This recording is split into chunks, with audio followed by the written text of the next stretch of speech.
Est-ce que c'est facile la concorde? Est-ce qu'on s'entend bien d'abord sur le mot oui, Isabelle? Parfois, oui, parce qu'on a un renvoi de belles énergies. Ça va être plus difficile lorsque c'est pas le cas. Et même si, alors pour ma part, même si je vais mettre de l'intelligence, c'est plutôt l'intelligence du mental que l'intelligence du cœur. Mais le mental n'a pas d'intelligence. C'est ça Je le partage. problème. C'est l'adjectif qui a été employé. Ah oui, je comprends. Et donc, après réflexion, je me suis dit non, c'est pas l'intelligence, c'est le mental. Et à un moment, c'est difficile. Peut-être que ça mériterait déjà une clarification. La définition, en tout cas proposée par le Larousse, c'est l'union des cœurs et des volontés qui produit de la paix et la bonne entente. J'aime plutôt bien, mais après j'y apporterai une nuance. L'union des cœurs et des volontés. Il faut effectivement que ça se produise dans le cœur. Il faut de la volonté aussi pour aller dans ce sens. Et ça va produire de la concorde, ça produit de la paix, de l'harmonie, de la bonne entente. Depuis que tu animes ces groupes, ces séminaires, il y a beaucoup de personnes qui viennent. Et lorsque les personnes participent aux activités, assistent aux enseignements, vivent ces moments-là, il y a une atmosphère plutôt de concorde qui s'installe. Mais quand les personnes se retrouvent entre elles, et parfois il y a des personnes qui vont cohabiter ensemble, partager un logement, et on voit que très rapidement des conflits s'installent. Alors comment se fait-il que dans un si petit microcosme et dans un contexte où apparemment il y a des points communs, il y ait autant de crises, de conflits qui ressortent? C'est pour ça que c'est important de clarifier ce point de départ, c'est qu'est-ce qui crée de la concorde? Qu'est-ce qui crée de la concorde vraiment? Il faut être clair, si on n'a pas compris cela, forcément on est dans un fonctionnement classique, c'est-à-dire de discorde. La discorde, c'est le fonctionnement normal, partout. Dans la famille, vous voyez, couple, entre amis, etc. C'est un fonctionnement normal. Donc il nous faut comprendre qu'est-ce qui crée la concorde. Et là-dessus, il y a deux choses importantes. La définition que donnait Larousse, justement, l'union des cœurs.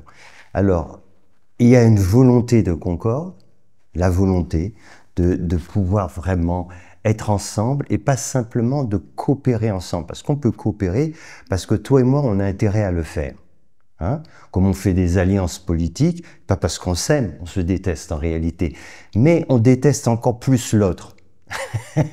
Alors comme nous détestons encore plus quelqu'un d'autre, on va coopérer, on va être ensemble. Évidemment, ce genre de choses, ça fonctionne pas. Une fois qu'on a réglé le problème avec l'autre, on fait quoi ensemble? Et bien on se tape dessus et ça recommence. Donc, en fait, qu'est-ce qui crée la concorde? Si on parle de l'union des cœurs, ça veut dire chacun y va avec son cœur. C'est déjà un commencement. Mais on est dans les sentiments. Et donc dans des affinités. Alors, voilà, on va dire, ok, c'est déjà une bonne chose. Mais c'est pas stable. Le cœur est instable, tout le monde le sait bien. Un jour on s'aime, en fin de journée on doute, et le soir on se déteste. Voilà. Et le lendemain matin, peut-être qu'on se réconcilie. Donc, c'est comme ça que ça fonctionne. Mais c'est déjà bien. Et si on a la volonté de créer de la concorde, ça peut durer, etc. Mais ça reste instable, mais c'est un point de départ. La concorde, qui va être beaucoup plus stable, elle peut se faire vraiment si on a une démarche spirituelle, consciente ou inconsciente. C'est-à-dire si on a compris qu'en fait, c'est pas l'union des cœurs. Nous avons le même cœur. L'amour inconditionnel, il vient de ce cœur. Un cœur, une conscience. Nous partageons ce même cœur, nous partageons cette même conscience. Nous ne partageons pas le même ego. 7 milliards d'égos, une conscience. Donc si nous abordons l'autre avec le cœur, mais qui va plus loin que nos petits cœurs, mais c'est le départ, le point de départ, alors on est obligé d'être dans la concorde, parce que c'est le même cœur. Et donc, le point de départ pour entrer en concorde avec les autres, c'est d'aborder avec le cœur. Seulement, nous, on s'aborde avec le mental. On se calcule d'abord. Toi, t'es qui? On va regarder. Et on fonctionne après avec des affinités. Tout ça, c'est le mental. Le mental, ça marche pas. Aujourd'hui, on sera OK, demain, on sera pas OK. Mais si on aborde l'autre avec le cœur, ça n'a rien à voir. Alors, si on aborde parce qu'on est dans une ouverture sur son cœur, ça va. Mais si on va plus loin que cela, alors on reconnaît qu'il n'existe qu'un cœur. Et moi, je t'aborde de façon inconditionnelle, l'amour inconditionnel. Donc, peu importe que tu te fâches avec moi, moi, je ne peux pas me fâcher avec moi-même. Je ne peux pas me fâcher avec mon propre cœur. Et ce propre cœur que je reconnais, c'est le même que nous partageons ensemble. C'est le même. Et notre petit ego, il est tous les deux aussi stupide. Donc, il ne m'intéresse pas. Donc, je t'aborde avec mon cœur, je t'aborde avec ma conscience. Et à partir de là, on est obligé qu'on soit dans la concorde. Mais qu'est-ce qui crée la discorde? C'est qu'on s'aborde avec le mental. C'est l'ego. Toi, j'aime pas tes manières, j'aime pas ceci, cela. Ou alors à des moments, on s'aime bien parce que ceci, et puis après ça change. Ça peut pas marcher. C'est provisoire. Alors à des moments, il peut y avoir quelque chose qui fait que on vit un moment de concorde, mais c'est comme le temps. Il fait beau, magnifique. Et après un moment donné, ça change. Mais si on va plus loin que cela, alors ça change tout. La concorde, c'est ce qu'il y a de magnifique. C'est qu'en fait, on peut se rendre compte qu'on va rentrer en harmonie, plus que ça, là, en osmose, avec des êtres totalement différents que nous. Et c'est ça qui est magnifique. En réalité, l'essentiel, nous le partageons. C'est le cœur et la conscience. Et ensuite, il y a la diversité. Certains pensent que la diversité est un problème. Moi, je crois que la diversité nous enrichit et que l'uniformité nous appauvrit. La diversité culturelle, la diversité ethnique, la diversité religieuse, toutes sortes de diversité. Mais nous avons un dénominateur commun qui est essentiel. Nous partageons le même cœur, la même conscience. Il nous faut le découvrir. C'est ça. Et quand on l'a découvert, alors la concorde s'installe facilement.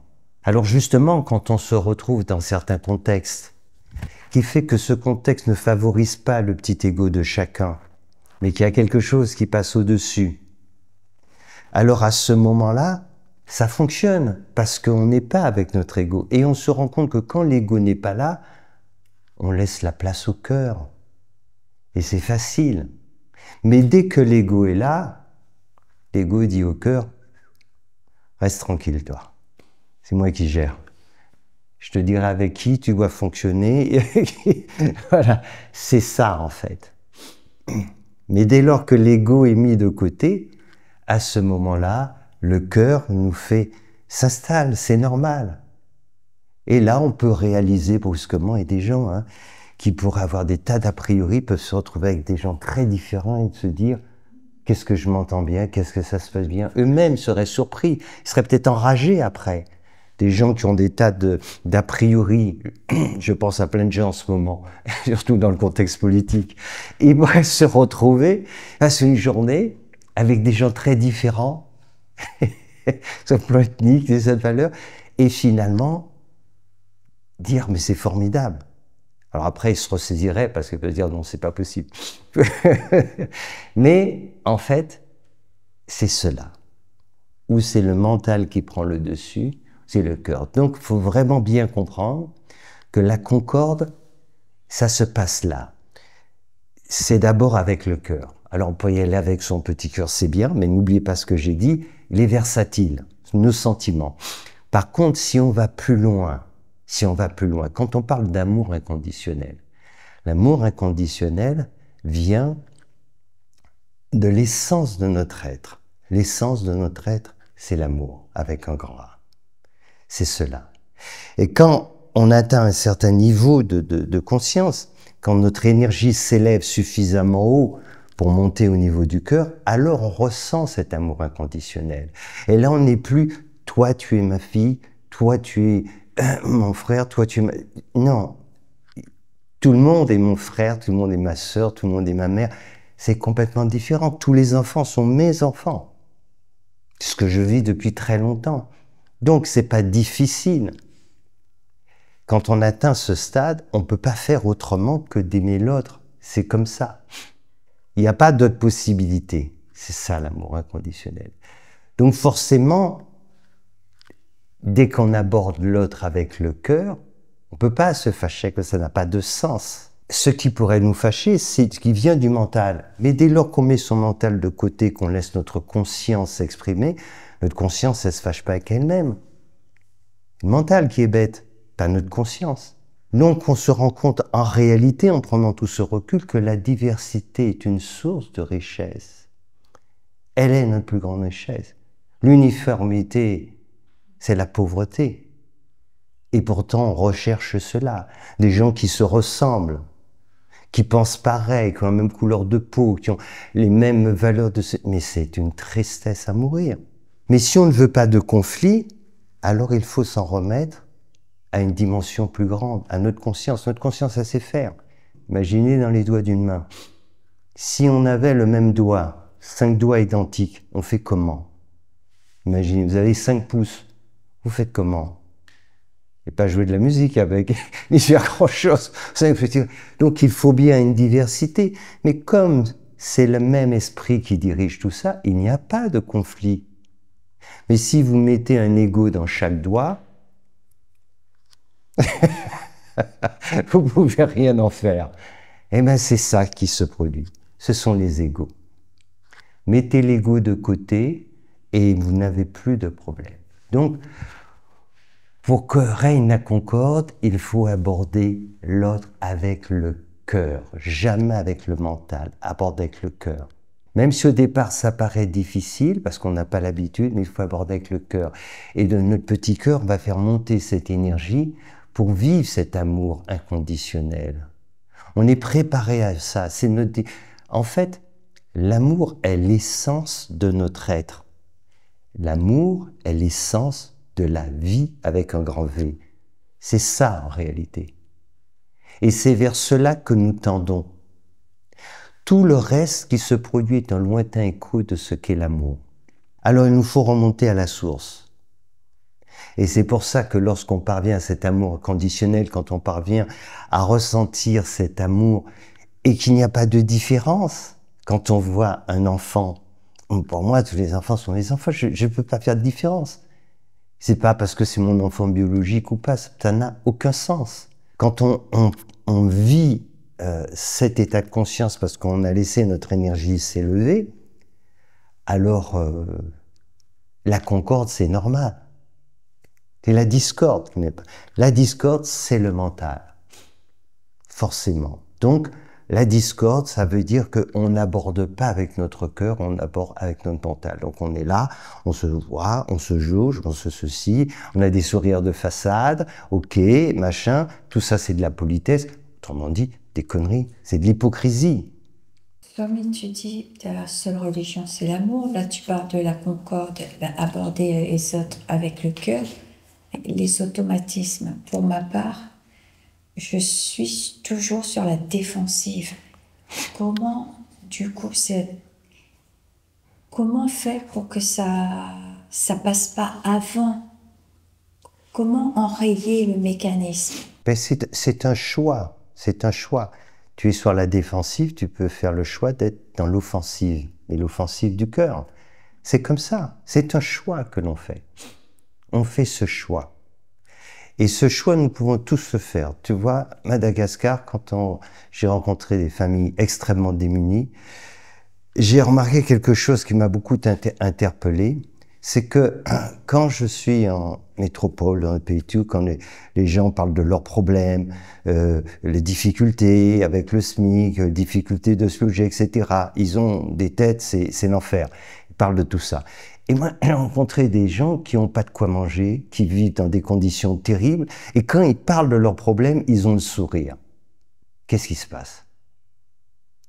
Comment eux, ils parlent de problèmes vitaux? On parle de choses vraiment gravissimes, et ils te le disent avec le sourire.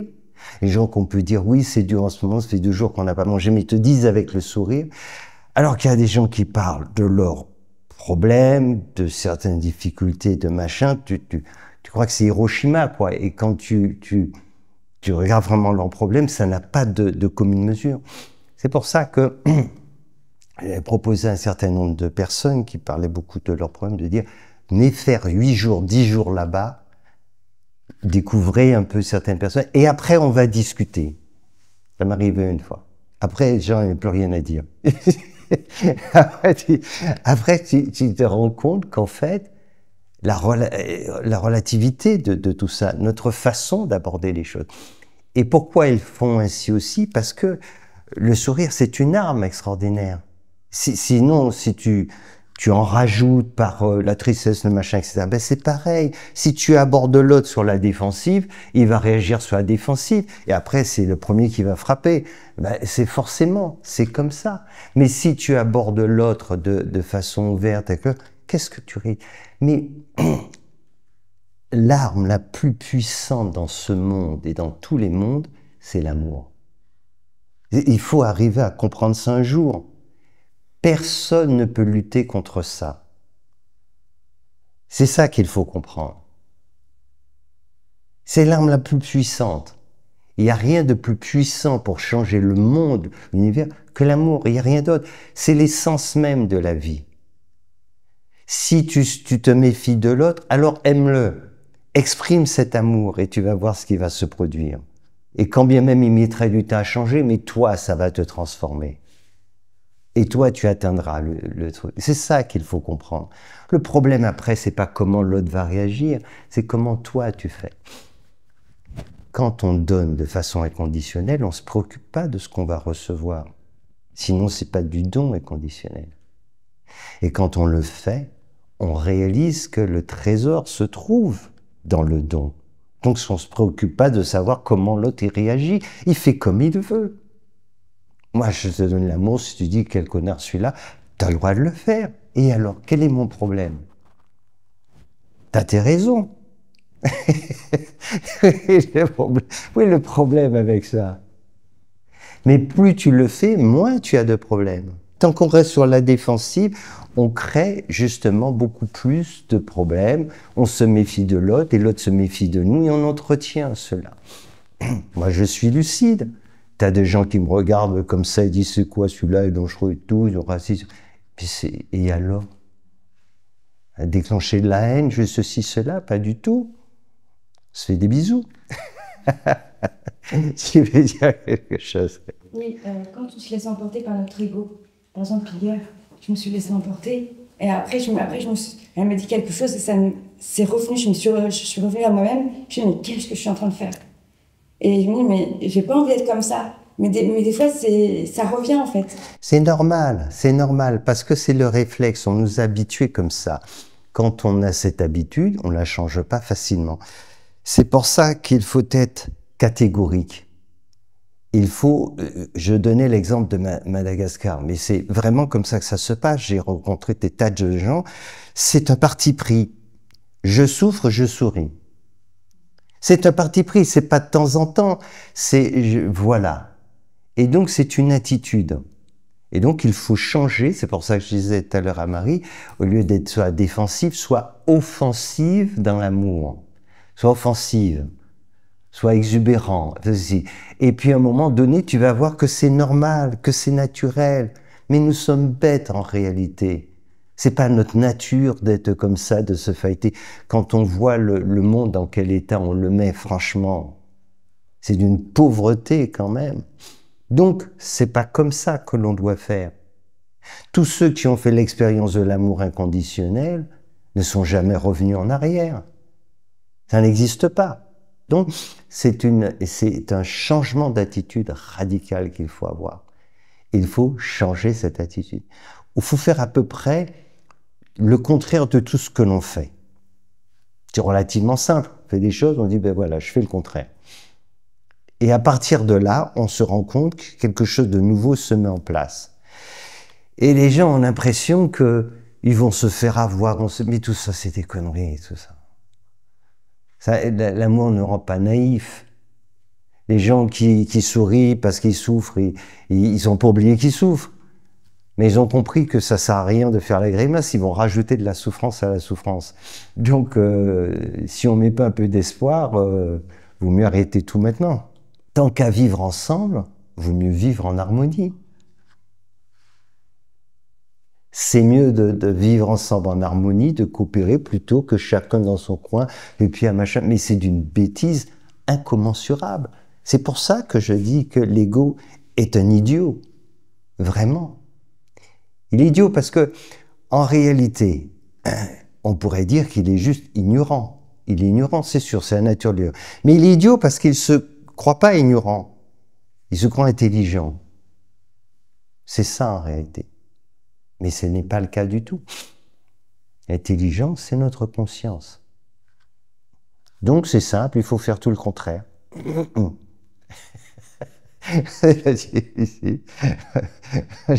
Moi, j'ai souvent l'expérience de ça. Je vois des fois qu'ils me regardent comme ça, je souris, ça ne change pas, il n'y a pas de problème. Et puis, quel est le problème dans tout ça? Donc, aborder l'autre avec le cœur, c'est ça la clé. C'est ça.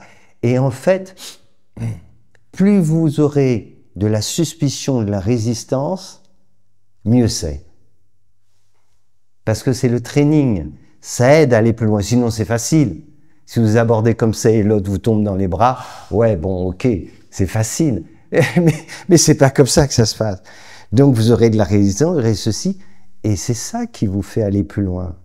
Et l'autre finit par comprendre, mais non, il est vraiment comme ça. C'est sérieux. Et ça va l'aider. Et vous, ça vous a propulsé. Vous vous rendez compte que vous êtes libre d'aimer. C'est pas en fonction de l'autre, en fonction de ce qu'il fait, de ce qu'il fait pas. Vous êtes libre d'aimer. Avant, vous l'êtes pas. Vous êtes là en fonction de ce qui se passe, on calcule et tout. Swami, ce que tu viens de dire, c'est dans une démarche personnelle, spirituelle.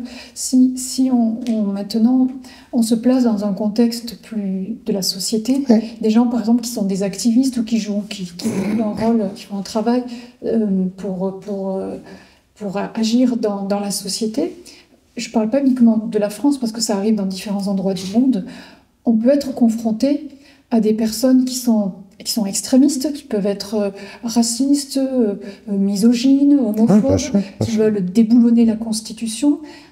Comment à ce moment-là, comment est-ce que ça peut se concilier avec cet esprit de concorde? Comment aborder, si on est un activiste, on se bat pour des causes fondamentales, pour des droits civiques, comment instaurer cette concorde avec des gens qui sont très ancrés, très extrémistes? En réalité, c'est pas si compliqué, mais il faut commencer par le commencement. Les gens, justement, ils se regroupent, ce que je parlais tout à l'heure, coopération, on est en groupe contre quelqu'un. Voilà. En ce moment, vous voyez, en France, par exemple, beaucoup de gens se regroupent contre, par exemple, le Rassemblement national. Mais s'unir contre, ça ne veut pas dire que nous, on fonctionne ensemble. C'est ça le problème, en réalité. Les unions contre quelque chose, ça ne marche pas. Ça ne marche jamais. Et donc, si ceux déjà qui partagent les mêmes valeurs ne créent pas cette concorde, comment on va la propager autour de nous? Mais si on la vit vraiment, elle va se propager. Elle va se propager parce qu'elle est contagieuse. Mais la discorde, elle l'est plus encore. L'habitude s'est instaurée. Mais si on se regroupe dans un vrai esprit de concorde, quand on est dans un vrai esprit de concorde, la discorde ne peut plus avoir sa place. Un cœur, une conscience. Quand on est vraiment dedans, c'est fini. Parce que la diversité, c'est une source de richesse. On la voit comme ça. Il faut vraiment qu'on n'ait rien compris pour rechercher cette uniformité. On veut l'uniformité, mais c'est une ridicule absolue. Quand on regarde le monde, c'est la diversité. Mais il y a une unité. cette unité, elle est dans l'intemporel. C'est le cœur, l'amour inconditionnel et c'est la conscience. Ainsi, si on se retrouve là, on a une force, d'une puissance extraordinaire. C'est Hiroshima, mais dans le sens positif cette fois-ci. C'est ça en fait. Donc le problème des activistes, c'est qu'ils se réunissent contre quelque chose, mais ensuite ils se bataillent entre eux. On l'a vu dans beaucoup de groupes, même politiques. Ils ont ceci, mais ils n'arrivent pas à se mettre d'accord. Donc s'ils n'arrivent pas à se mettre d'accord entre eux, comment on fait? Et le moment, souvent, on voit que les gens s'unissent, c'est quand ils s'unissent contre quelque chose. Ça ne marche pas. Une fois qu'on aura écarté le truc, après on fait comment pour travailler ensemble? On ne s'est pas unis pour quelque chose, on s'unit contre. Donc, il faut vivre cette concorde de l'intérieur, c'est cela. Et si on la vit, on la fait grandir, mais c'est ce que justement je propose. Et à toutes celles et ceux qui me regardent, qui suivent, c'est de la vivre vraiment, sérieusement. C'est de là que viendra le changement dans le monde. C'est de cet esprit de concorde. Mais pas la concorde calculée, c'est pas c'est pas ça, c'est pas circonstanciel, c'est pas de l'opportunisme. C'est véritablement parce que on a compris, en fait, que ce qui nous unit est bien plus fort que ce qui pourrait nous désunir. Et qu'en fait, ce qui nous désunit, c'est une interprétation du mental. Il nous fait peur, il nous fait croire que la diversité, c'est un problème. Mais c'est tout le contraire. Il n'y a qu'à regarder le monde. Une telle diversité. Vous savez, en France, combien il y a de sortes d'abeilles, d'espèces d'abeilles? Il y en a 1 millier. En France seulement. Plus de 2000 en Europe. Et il paraît qu'il y en a plus de 20 000 dans le monde. Donc c'est la diversité. Et nous, les êtres humains, on voudrait que les gens pensent pareil, qu'ils aient la même couleur de peau, ou sinon les catégorisent, que ceci, mais vraiment. Alors qu'en fait, on n'a pas on perdu de vue que cette diversité, c'est une richesse. Nous sommes riches de nos différences. L'uniformité nous appauvrit, la diversité nous enrichit. C'est cela en fait. Mais à condition que nous fonctionnons avec le cœur et avec la conscience. C'est cela. Vous voyez, quand vous réunissez, vous voulez faire une musique extraordinaire, vous prenez un seul instrument, et puis vous prenez 1000 personnes qui jouent le même instrument, qui font les mêmes accords. Attendez, ça va, on va rester 10 minutes, mais après on passe à autre chose. C'est ce que je veux dire, hein? Il y a une personne qui chante exactement pareil, la même voix, tu peux y remplacer, tu sais même pas que c'est quelqu'un d'autre, quand même. Mais quand vous avez un orchestre avec violon, violoncelle, guitare, etc., tout ça, c'est autre chose. C'est magnifique. Et ben c'est ça en fait, cette diversité. Moi, quand je vois des personnes autour de moi, des âges différents, qui viennent de pays différents, qui ont des religions différentes, mais je trouve ça merveilleux. Je trouve ça extraordinaire. Et ça, c'est important pour les personnes, justement, qui me regardent et qui m'écoutent. C'est de dire, au fond, qu'est-ce qui fait qu'a priori, on est aussi différents et on est tous là ensemble. Parce que l'essentiel, on le partage. C'est ça qu'il faut comprendre. On est dans cette démarche du cœur. Parce que, qu'on soit blanc, jaune, noir ou peu importe, on se pose tous la même question et on a tous le même souhait. On veut tous être heureux. C'est cela. Et il n'y a pas que les êtres humains, les animaux, c'est pareil. Et la question, c'est comment y parvenir. Et on a essayé tous plein de choses qui ne marchent pas. Et un jour, on va plus loin, on fait une démarche qui est spirituelle, on va plus loin pour mieux se comprendre, parce qu'on se dit peut-être que pour être heureux, il faut déjà que je sache qui je suis. Et c'est comme ça qu'on réalise que d'autres font la même démarche. Des gens qu'on n'aurait pas côtoyés, et pourtant ils font la même démarche. À un moment, on se dit, mais finalement, j'ai plus d'affinité avec ces personnes que les gens de mon milieu social, voire même plus qu'avec ma famille. Alors on fait comment? Il y a des gens autour de vous qui ont dit, c'est pas normal. Mais si, c'est normal. C'est juste normal. Et c'est là que ça se passe vraiment. On se retrouve sur des valeurs très fortes. Et c'est formidable. Enfin, moi, je le vis comme ça. Donc, la concorde, c'est quand même mieux que la discorde. Hein. Mais il faut y aller. Voilà. Et chacun a la possibilité de créer de la concorde. Mais si vous restez spectateur, on va voir, ça ne marche pas. Celui qui ne crée pas de la concorde entretient la discorde. Je le répète, on n'est pas neutre. C'est essentiel de le comprendre.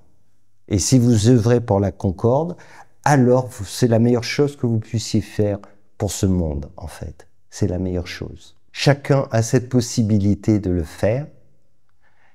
Toutes celles, ceux qui m'écoutent, vous avez chacune la possibilité de le faire. Après, c'est à chacun de décider. Est-ce que vous voulez être un acteur de la concorde dans ce monde ou alors continuer à être un acteur de la discorde dans ce monde? Je suis pas sûr qu'on en ait besoin encore plus, mais par contre, on recrute beaucoup dans la concorde. Là, on a besoin. Et ça, il ne faut pas attendre sur les autres. C'est soi-même. Chacun doit décider de cela et doit se positionner. Namasté à toutes et à tous. Dans le cœur et la concorde.